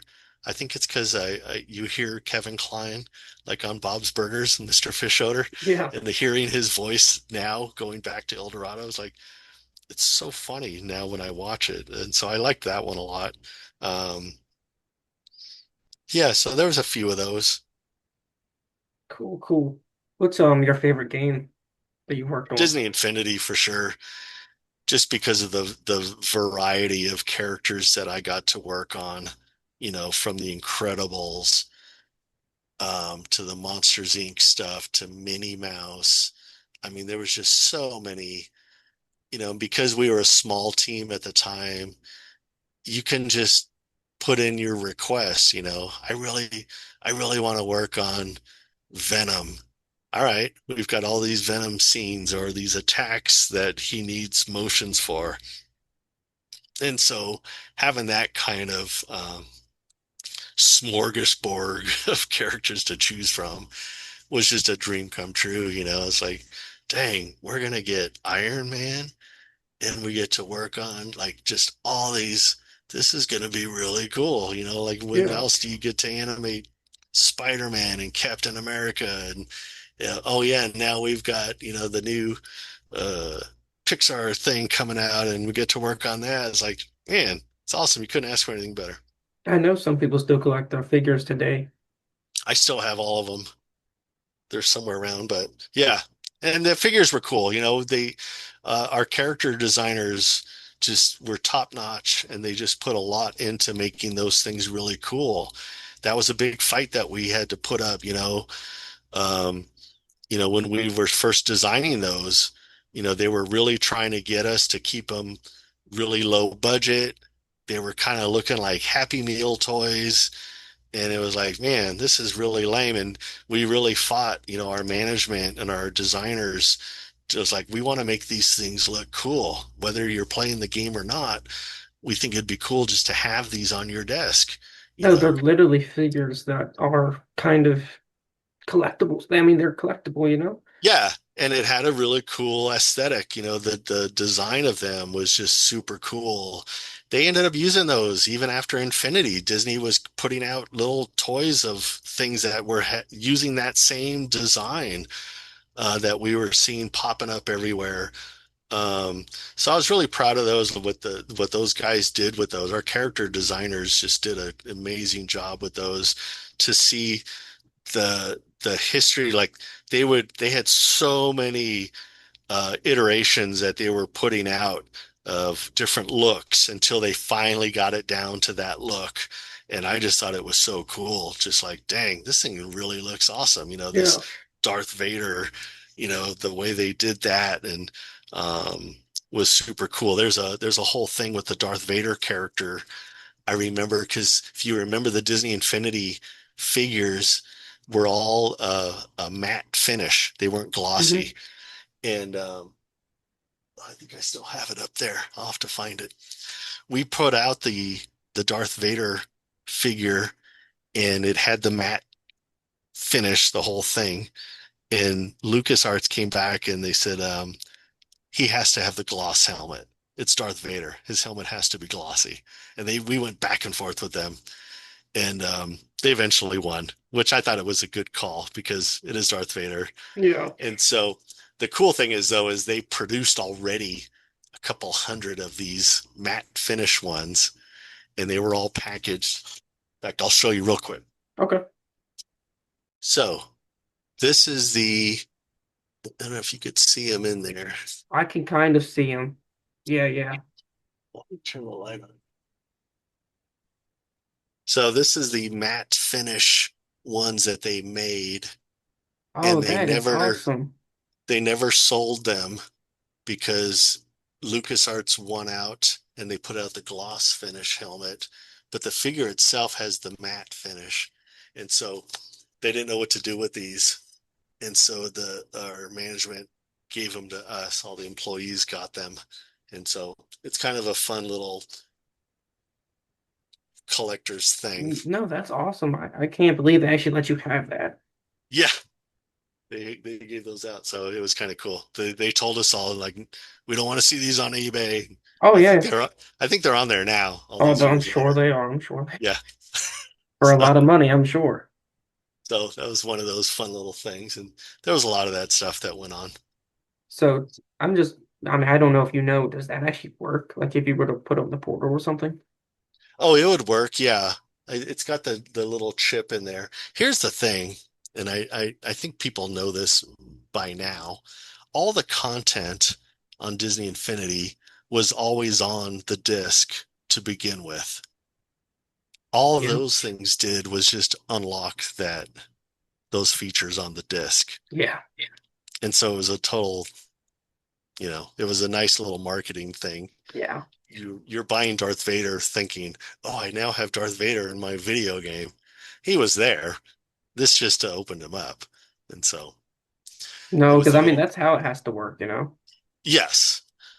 But I think there was that perception, I think, at the beginning, like that his character was somehow in here.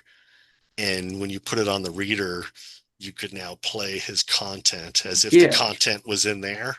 It was like magic. That's what it was Exactly, portrayed which was like. cool. But yeah, I think all of these have the RFID little chip thing in there that unlocked it. I've never tried it just because I've always kept them in the Oh, box. I wouldn't open it up either. I completely Yeah, get that. he's a little dusty, but he does have the matte finish helmet. That's So awesome. kind of fun. Yeah, I collect film stuff. I have a from 1947 a lobby card for Invisible Ghost. Oh wow. It was a reissue print because it actually came out in 1941, but someone re-released the film to go in Is that theaters. right? Yeah, I'm really into classic horror movies. That's my thing. You're into what? Classic horror movies. I'm wearing Frankenstein right now. Oh yeah. Oh Yeah. nice. So I got There's into. Oh, go ahead, go ahead. no there's I was trying to see if I have it around here. I have some cool animation stuff just from when I was working on it. The different cells and original drawings. Like I have some original Treasure Planet stuff But from the movie and that kind of thing. you gotta show me sometime, even if we can't right now. But when you find it, you should show me. I really Yeah. do want to see that stuff. Hold on, let me grab this one. Okay. This is an original Glenn Keane Treasure Planet. Well, You see that? yeah, that's crazy. I love all this original stuff. That is so cool. So I worked on the Jim Hawkins character, and he animated both of them because they're so closely connected. Usually he was only animating the mother, Hmm. but he animated both of these scenes together, and so I was able to get that. There's a lot of that stuff, and then or just different things that I. Some of them are just Xerox copies, but they're kind of interesting. I worked on a scene. I'll tell you real quick, since Yeah, we yeah. there was a scene on Emperor's New Groove where Yzma is having tea talking to Pacha's wife, and she's sitting in her kitchen. And during that time, it was during the holidays, a lot of the people were taking their holiday breaks. And I always worked through them because I was always afraid I was going to get laid off. Yeah. And so I wanted to save all of my time for that. And so I was working there and there was only a handful of us there. And the scene came back from checking. The checking department had caught something and they sent it back to us. I didn't animate it, somebody else did, but whoever it was on vacation. And so they gave it to me, being one of the few people there. They said, "You need to redraw this scene." Yzma's holding the teacup in one hand, and with the other hand, she's talking to Pacha's wife, and she keeps doing this. Oh my gosh. And so they said, "You need to erase this bent finger and redraw it straight so she's doing this instead." All right. They didn't tell me who it was that animated it. I never found out. Whether they did it intentionally, I can't imagine you draw it frame by frame. No, that was on purpose because I wanted to ask, but I didn't know how much you know of it. Yeah. Even So in no, go ahead, so go I ahead. had to I had to redraw that scene. But before I did, I went and made Xerox copies of all of the original ones just because I thought it was so funny. If you So find that, please show it. I have that shot, yeah. The middle finger Yzma. You know, I need to see that. If you find that, show me. That Yeah, I'll have sounds to so find those awesome. one of these days. Yeah. I know in Road to El Dorado, there's a scene in there that's not particularly family friendly, but if you're a kid, you don't know what they're doing. Do you know Hmm. what scene I'm talking about? When Shell pops up from behind the couch, that one? Yeah, yeah. Yeah. Is it still there? Yeah, no, they never took it out. That's there. Because the scene, I don't know what it looks like now, but I remember the original scene, she's like straightening her top. Is that what she's doing? I think she might be. I I don't, think there might be, it used to be much more of an adjustment. Like she's like doing, like she's pulling it down as yeah. she's coming up from behind the couch. Yeah, that was a big one. Um, there was a couple of them in that film, just like words and stuff. I remember when Tulio says about them taking the really big rocks. Well, maybe they've taken the really big rocks, or he's on the horseback and he says, I think he says the scoundrels or something like that. The original was like, I think he said bastards, bastards. And I remember all of us were like, wow, we're good doing that, huh? And they ended up rewriting that one. So I think a lot of that early stuff was improv with Kevin Kline and Kenneth Branagh, which was really Yeah. funny. So there was always those little things that were like, wow, they're gonna do that. They ended up not going that way. But Do you know the people who put some of those scenes in there? I'm not saying to call them out. I'm just wondering if you know any. um no, not really. I knew all the people that worked on those famous ones, like there was like the Little Mermaid cover had the thing with all the buildings in the background. I I think own that that was the one. VHS copy, yeah. I don't remember who did those. Um, there was always those little things that would pop up, but I don't remember specifically who did those. Even yeah, that Yzma scene, I never found out who it was. They were gone, and I just had to fix it. They really thought that was going to slip through, but no, they Yeah, saw it. yeah, they had a whole checking department that was set up just to try to catch those things, and I that could was one of those. I could see Yzma doing that though. That's Yeah, in her nature. totally. Yeah, for sure. That's funny. Uh, yeah, so there was always those fun little things that you'd come across. Um, I want to know what you do now. I saw some of it on your website, custom work you do.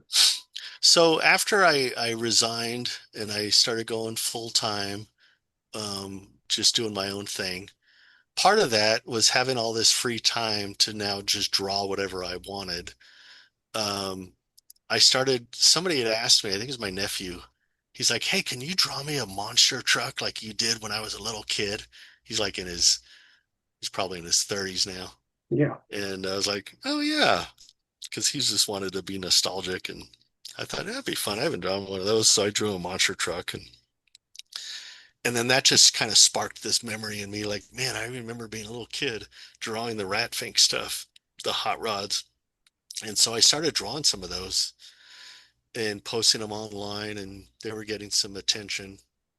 And somebody told me, he's like, hey, Eileen Roth, Ed Roth's widow, he's the one that created Ratfink. She lives like just a couple hours from here. And he put me in touch with her, and she owns the copyright, the IP on Ratfink now. And I showed her my stuff, and I said I'm a huge fan. I grew up drawing Ratfink, and so I got offered to be a licensed Ratfink artist, Awesome. and so I started doing that. And man, that just exploded. Um, I think a lot of it is to do with because I've drawn it. I draw it by hand, so it's all pen and ink, and so it feels like the way they used to do it back in the day. And so I think that just resonates with a lot of the people that know it. And so a lot of my work now is just doing custom Ratfink art. People will send me photos of their hot rods and I turn them into Ratfink cars, illustrations. And then I found this little niche because I think of my animation background. I'm able to do the character stuff to go along with it. And so that means I can take not only the person's car, but I can turn them themselves into a Ratfink character and a caricature. And I found this little space in that world where a lot of guys, I feel a lot of the other artists can draw the cars, probably, I think, even better than I do. But there's only a few that can do the character stuff to go with it.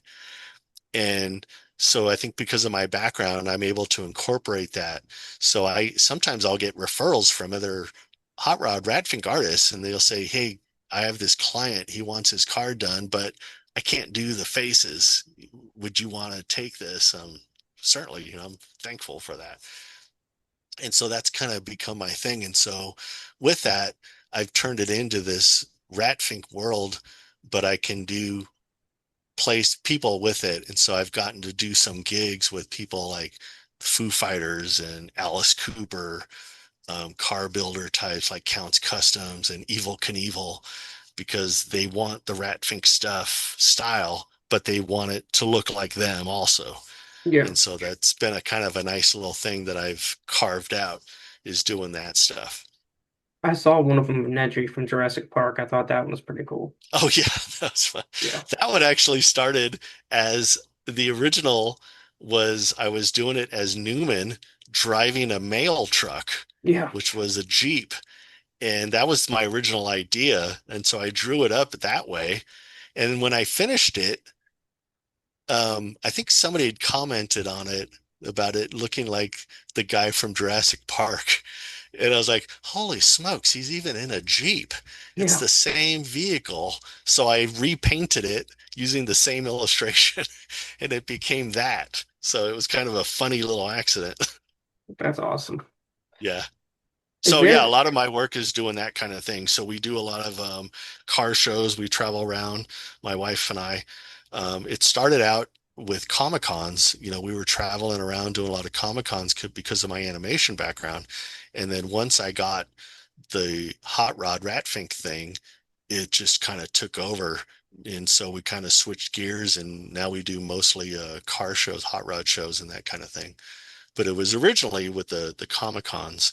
We started doing those, and again, it was just because I discovered that there was an audience for that stuff, which I didn't even know about.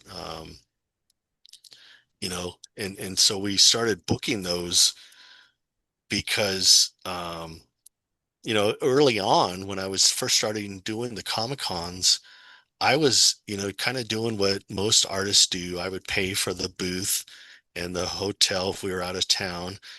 And so we were doing that. And I remember we were doing a Comic Con. I think we were in Albuquerque or something. And I ran into Bob Camp. Bob Camp's one of the co-creators of Ren and Stimpy, that old cartoon. yeah. And he came by my booth because we know a lot of the same people. And I found out he was there and he found out I was there. So he came by and we were chit-chatting. And I was getting a nice crowd because I had a big banner with my movie credits on it, trying to promote who I was. Yeah. And I remember Bob Camp at one point, he kind of leaned in and he says, "So let me ask you, like, so what are you getting to be here?" I'm like, "What do you mean?" He's like, "Did they give you a booth?" "No, I paid for it the way I've been doing." And he kind of shook his head and he's like, "You see all these people here?" He's like, "You're a professional. You've worked on all these films. This Comic-Con is making money by you being here. People are coming here to see you." I had no clue. I was like, huh, yeah, I guess so. He's like, next time you do one, don't just buy the booth. Send them an email. He's like, you kind of have to promote yourself. Send them your IMDb, tell them what you do, and just say you're interested in coming to their show. So I tried that the next one, and sure enough, they're like, we'd love to have you. What do you Awesome. need? Do you have a hotel? Do you have a booth? I'm like, okay. And so we started booking those. And it was just, I had no idea. And that's when we started meeting all these fans, and that were like, that were, excited to meet somebody that worked on Treasure Planet or Emperor's New Groove. And I was just clueless. That's so cool. My parents are into car shows as well. Oh, yeah. Yeah, they So we go do to a a lot lot of of those them. now.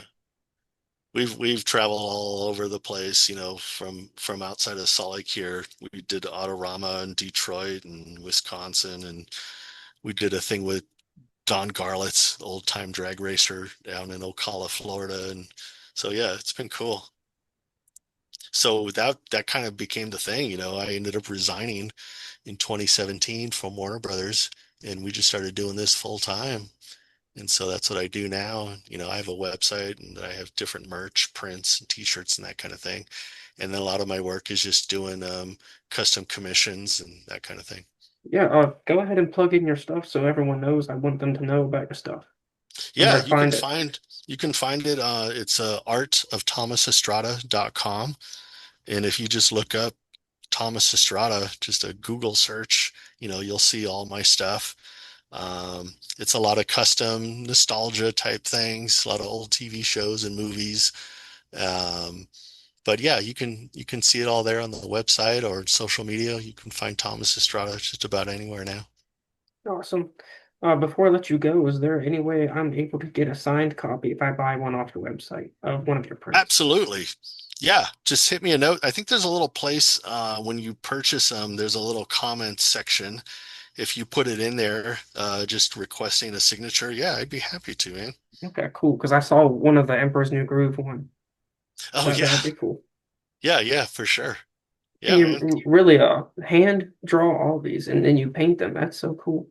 Everything is hand drawn and painted. Um, I will scan them, especially if I'm turning them into merch like t-shirts, Hmm. something that needs a font like a title or a graphic. I usually do that digitally just because I think the letters look better when they're consistent um, and so I usually do those, but the all the art stuff, the character stuff, the cars, everything is hand drawn, hand painted. It's all on paper, and then only because that's what I think. Just being an old guy, I think that's what I'm more comfortable with, Yeah. and so it works out for me, especially doing the hot rod stuff. That's kind of an older style like that. Don't get me wrong, I love digital art, of course, but I really like to see people doing the hand drawn stuff. So that's Yeah, really I love awesome. it. I have a lot of fun. There's just something about, drawing on paper and with pencils and pens and it kind of just keeps me I feel honestly like I'm a 9-year-old kid sitting at the Yeah, coffee table drawing cartoons, and it's just remarkable that I'm able to make a living from this. And I consider myself just very blessed to be able to do that. yeah. I mean, that's why I make movies because I love movies so much. I feel like a kid when I'm doing that. I'm just like, okay, let's just do this, and it's fun. Yeah, yeah, for sure. I mean, whenever you get to do something like that you love, I mean, who could ask for anything more? Exactly. Um, I appreciate you coming on. If you ever want to come back on to talk about any of the movies you did or other games, I'd love to have you back on. This was really fun. For sure, man. I hope that Yeah. was cool. Oh yeah, most definitely. I'd probably have to have you back on and talk about Over the Hedge in depth sometime. Oh yeah, that's a whole nother thing. Like we've been Yeah. on for a little while. Cool, Yeah. man. So no, I'll have you back on sometime if you're available, and I appreciate you coming on, man. For sure. Hey, thanks for having me. I always appreciate anybody, taking the time to hear anything I have to say. So it means a lot. I'm Of always grateful course. for that. I mean, you're part of my childhood. I love your art and everything you've done. I Oh, really, thanks, man. really appreciate it, man.